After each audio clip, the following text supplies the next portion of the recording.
Hi everyone, welcome to my presentation about the book that I read for our leadership forum. It's entitled Sticky Teams. It's written by Larry Osborne, who was, we'll classify him as Dr. Larry Osborne. He served as a senior pastor at North Coast Church. It's one of the 10 top influential churches right now in the country since 1980, as you guys will begin to figure out if you ever read this book. Dr. Osborne is an author of numerous books explaining kind of like leadership ideas and conceptual thoughts. He also is heavily involved in advocating for understanding and adaptability within the leadership role. So as you can see, it's done through the copyright company. It's called Zendervan. It's in Grand Rapids, Michigan. So to further with this presentation, I'm going to tell you guys pretty much an insight that I've gained from reading this book. So the reason I chose to read Sticky Teams, initially I was selecting A Raisin in the Sun, but that's a whole different ordeal in itself. But the reason I chose Sticky Teams is because of its title. It was weird to me. It had like a honeycomb shape in the front on the cover of the book.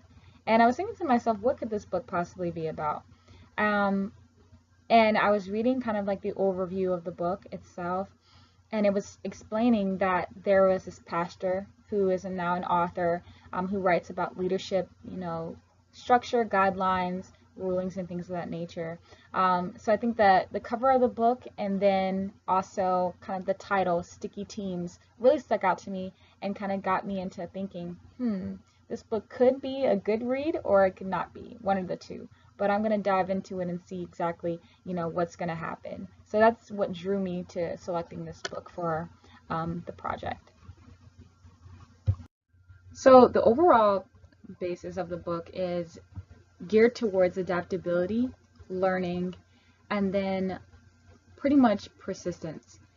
In the book, Larry discussed his oppositions with becoming a new pastor at North Coast Church, and kind of changing the old structure. And he talks about, the adaptability and the change amongst his ideas, like for you to come into a new organization and then have all these goals and ambitions and drives and trying to change the nature of which the organization was rooted upon, it causes some type of stipulation amongst your congregation and, in his case, amongst his board members. So the book kind of spells out the importance of having everybody on one accord, even in your upper level management, especially if there are not your forebearers or they're not in agreement with you. It can cause confliction within the congregation because the leader or the leadership is falling apart. So actions reflect leadership in that spectrum. So the overall summary of this book is pretty much understanding the dynamics behind being adaptable in your certain situation and understanding that with change comes progress, and it doesn't happen overnight, that it's going to take time, but that you need to understand in what realm or which area do you need to focus upon in order to gain that success in the future with your organization. I think that Larry, in the process of, gaining his pastoral, prestige, he had to understand that coming from the outside and diving in is a much different perspective because he's experiencing it directly now. It's not just watching his father preach and watching the congregation fall apart there. There's various dynamics that are evolved in or revolved around the reasoning for the problems that you have to experience as a leader in the church.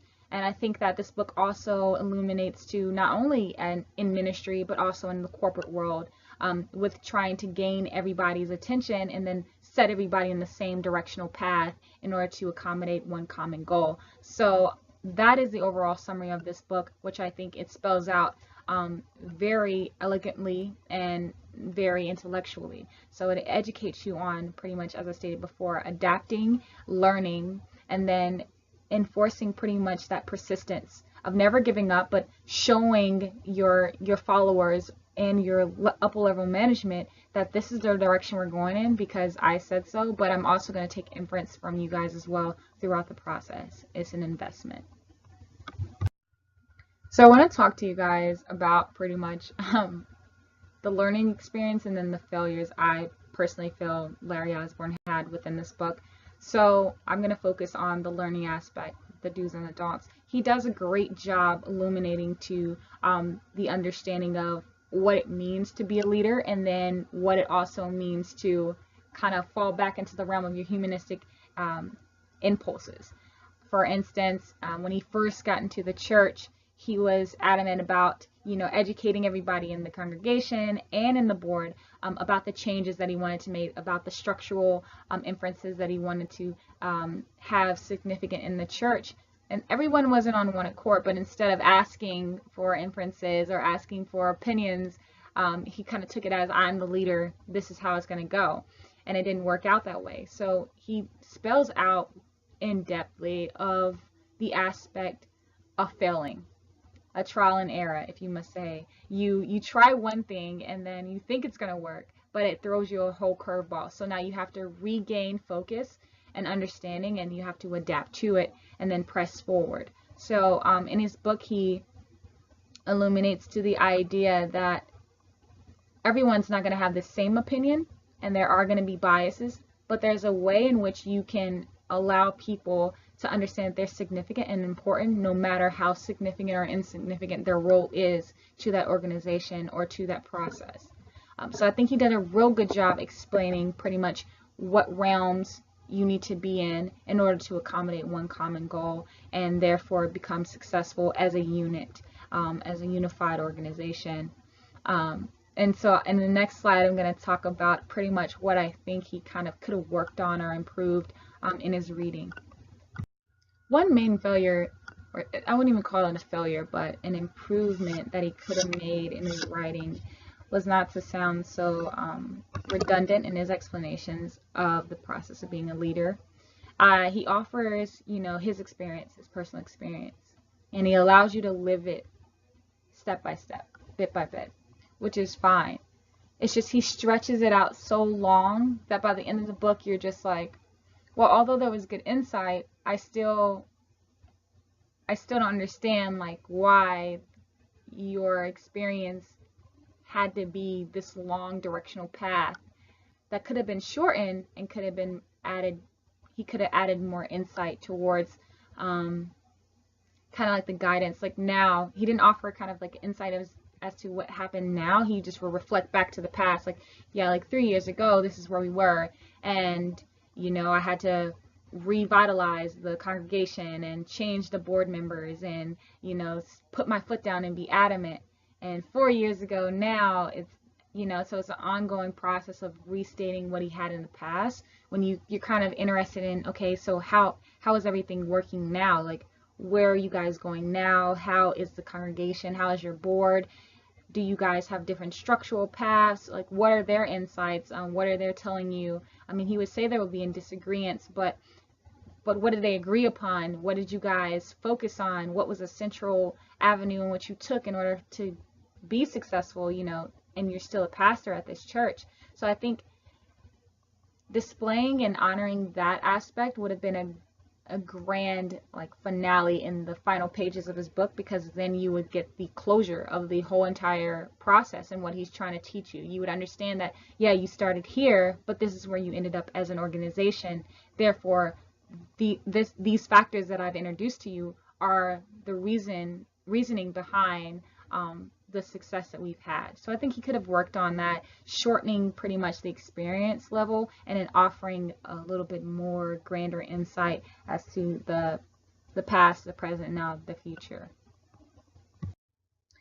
Now, I of course would recommend this book for you guys, but I want to give you guys kind of some word of advice. When reading this book, it's going to take you on a journey that is not expected. So when you read this book, don't be closed-minded in the sense of like, since it's directed towards ministry, this is how it is. He doesn't really understand the scope of corporate. There are no correlations between the two. I really don't care for his experiences and things of that nature, but read each page as a new development or a new gained insight or inference. Because when you take away the biasism and you take away your own personal perceptions of what ministry and corporate may have in relation to each other or lack thereof, you will understand that in his book, it's a really deep and insightful type of read. And you'll understand that there are some connection in between the two.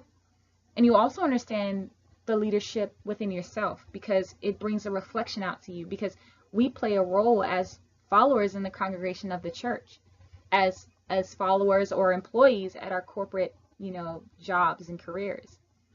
And in each aspect, no matter how high up you are, you're still a follower.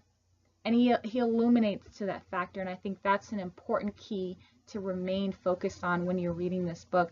But it definitely will give you guys some great insight. And lastly, I want to thank you guys so much for tuning into my video in my presentation regarding Sticky Teams. I hope you guys do find it as a good read. I hope you're interested in it and you decide to pick it up. You can also order it offline. I ordered off of Google Playbook. And that's how I had access to it. It's a great book, and I hope that you guys are able to just continue to gain more insight regarding leadership and regarding your role in that leadership position and what you can do to embrace it and kind of adapt as you go on in your life and whatever future endeavor you may accomplish. But I do want to thank you guys for tuning in, and I hope this serves you well. Bye-bye.